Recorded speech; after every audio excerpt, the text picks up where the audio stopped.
ஏசப்பா இந்த புதிய நாளை தந்திருக்கிறாரு. ஆசீர்வாதமான நாள். இன்றைக்கி ஒரு சில காரியங்கள் மட்டும் நம்ம பார்க்கலாம். மனிதனுக்கு தேவையான கிருபை, செம்மையான கிருபை, நற்கிருபையை எப்படியும் அவனுக்கு தக்க கிரியைக்கு பலன் உண்டு.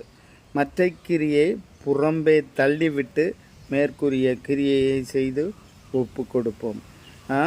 முதலாவது கிரியை மனிதனுடைய கிரியை நல்ல செம்மையான கிரியை பார்த்திங்கன்னா நீதிமொழிகள் 21வது அதிகாரம் 8வது வசனம்.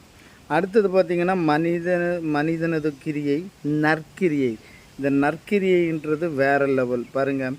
எபேசியர் 2:1 2:10, ரோமர் 2வது அதிகாரம் 7வது வசனம். இந்த நற்கிரியையும் செம்மையான கிரியையும் ஒரு மனிதனிடத்தில் இருந்தால் வேறு லெவல். அவனுக்கு பிளஸ்ஸிங்.